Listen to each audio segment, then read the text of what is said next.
Alright, what is up everyone? Welcome back to another Blu-ray update. We're going April. I think this is the last day of April when I'm uploading this. I'm filming it a few days earlier, so I'm hoping it is. Maybe I'm really bad at fucking dates, so probably it's not. But it's the end of April, so I'm going to be doing an update. I'm looking at them next to me. I've got a fair few. A big haul. I went hard because the Easter deals were phenomenal. I'll show you quickly the pile here. It's a large pile, so I'm hoping if I can get it all in the screen.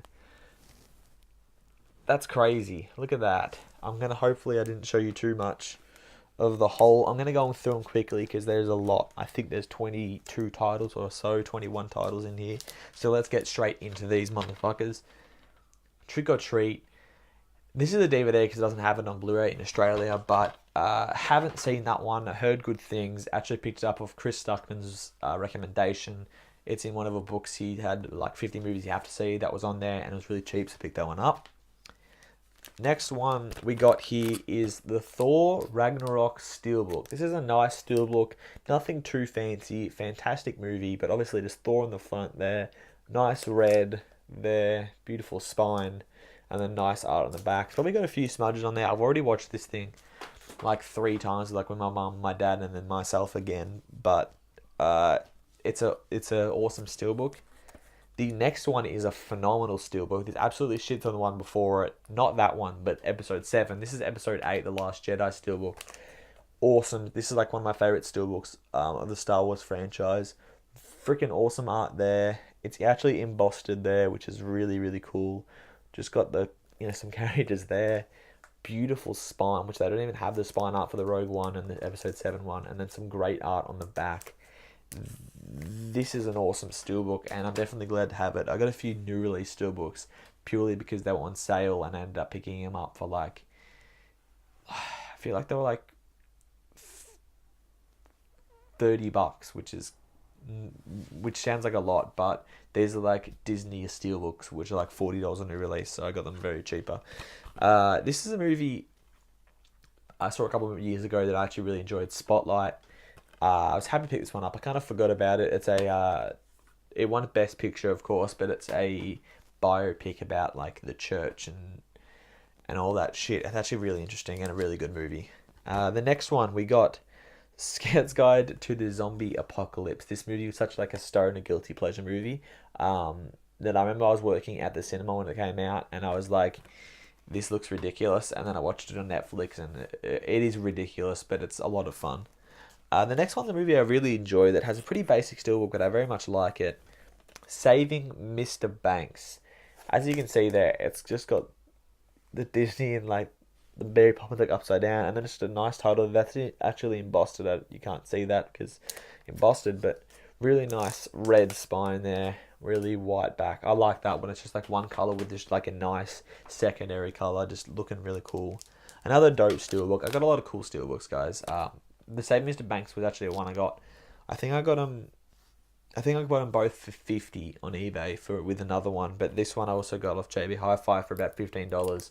And this is The War for the Planet of the Apes, which is just awesome. Very, very cool one there. Awesome art. I wish it had a title there. Doesn't. Cool back art. Doesn't have anything on the spine, which is like my biggest gripe with this steelbook. It's an awesome steelbook, but I need a title laying on there. Okay, a movie I got introduced to my friend James. If you're watching, he hooked me up with this movie. Such a guilty pleasure, but it's a lot of fun. That movie, I love Anna Kendrick. I'm loving Sam Rockwell. Like every time I see him, I love him more. And he was awesome in that movie. That was a lot of fun. That movie, definitely a guilty pleasure. A movie that just came out last year that I actually had a lot of fun with, which was Logan Lucky. I was surprised how much I enjoyed this film. This movie is a lot of fun, and I definitely recommend seeing that if you haven't already. Another steelbook, my second last one. How many have I got? 6 steelbooks this update, and a lot more movies as well. But this is the Justice League steelbook. Obviously another new release steelbook, but just the like cartoon art, like the comic art look in there, and then the same without the color on the back. Nice spine there. I had fun with that movie. It could have been a lot better, but cool steelbook nonetheless. One of the classic movies that have made a lot of people scared of going to the fucking beach. Jaws. Don't know how I haven't owned this in this long, but I finally went, oh shit. better pick that up. So I picked up the 40th anniversary edition. A movie I literally watched last night because I'm like, I need to start watching more of my blind buys. I bought this as a blind buy because I heard good things, and I went back and watched it, and I actually loved this movie, The Intern. I definitely recommend seeing this movie.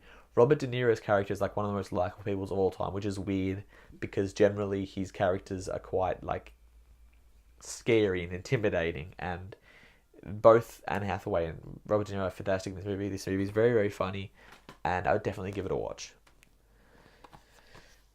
The next one, I looked at it like I've never seen this movie in my life, but I don't know, I can see it right there. Heat. After seeing the one that came out this year that was meant to be very similar to it, I can't even remember what the fuck it was called. Earlier this year, 50 Cent movie, Den of Thieves is the one I'm thinking of. This is meant to be like a very, very close movie to this. And this is meant to be a really, really good version of Den of Thieves. So I was like, okay, I'll go back and watch like the original one because it's meant to be really, really cool. Plus the stacked cast of Al Pacino, De Niro, and Val Kilmer, which is always a plus. Kind of guilty pleasure movie that I actually think it's guilty pleasure for males, but it is a good movie, and that is The Devil Wears Prada. For some reason, I really kind of wanted to watch this movie, and then I went and watched it, and I was like, no, that's pretty good. Bought it, because why the fuck not? Another one from a Chris Tucker recommendation on the book he released of the 50 movies you have to see from the 2000s is Collateral, Blind Buy. I'm really excited to see this one. I got to check that out. It's meant to be very, very good. A movie I watched a few years ago and haven't really... I forgot about it, honestly, and then I was like, wait, I need to get that fucking movie. Cabin in the Woods. This is a surprisingly good horror movie. I remember really enjoying it. Bit of, twisted fun, as I said right there. Wicked twisted fun. Chris Hemsworth, I'd definitely give that a watch. A very, very funny movie that a lot of people don't know about. Bowfinger. Eddie Murphy, Steve Martin. Check this movie out if you haven't already. This is a very, very, very good comedy. Very, very funny movie. Look at the cast. Of course, it's going to be a fucking funny movie. The next and the last steelbook that I've got right now, which is one of my favourite steelbooks, phenomenal steelbook, you're about to see what it is. This is the one I got with the 7 Mr. Banks one for the 2 for 50. Blue Valentine. I mean, my god, look at that. So you've got obviously the white, and then there's the Blue Valentine label there, then like a blue and purple characterization there. Very cool blue spine there, and then it flips and has awesome art on the back. That is insane. The movie is awesome. I've actually reviewed that, so check it out. Ninja Movies did that review with me, and I clicked with the steelbook, and it's awesome. The next one, Bad Mums. Surprisingly good. Guilty pleasure, I suppose, because I'm a man. I kind of have to call it a guilty pleasure, but actually a bit of fun, that movie. This movie, the first one sucked. This one did not. Annabelle Creation. This one came out, I think, mid last year. I had reviewed it, so check it out. That review, if you haven't, you want a full in-depth thought, but it's actually a good horror with a good story, which doesn't happen too much. And the last one, a movie, again, a blind buy. My dad's seen it like 100 times. He's like, you need to watch this movie. The Accountant. I'm a huge fan of Ben Affleck's Batman, so I'm assuming I'm going to love him in this movie as well. And I love Anna Kendrick, as you would have seen by Mr. Right down there. But I hope I didn't spend too much time on this. I did a kind of long review for Infinity War, so I didn't want to spend because there's like 20 titles, I didn't want to spend 20 minutes doing a video on them. So this is kind of a quicker than I usually do going through these, especially because the last few ones have been longer because they've been steelbooks, more to talk about. But I hope you guys did enjoy my update for April, my late Easter one. It was a hell of a cool month. A lot of fucking films to add to the big collection that I've literally run out of space in the shelf. So probably a new shelf on the way as well. Thank you guys for watching. You guys aren't too late. This is like the last day you can enter. If you're seeing this video of my 100 sub giveaway, please go and comment that in. Give a few more entries in there. Just comment, get an entry. Simple as that. That's all I have to say, guys. Thank you for watching. Subscribe if you haven't already. Like, comment below what you thought of the titles, what I should check out of the blind buys. But of course, guys, have a good one.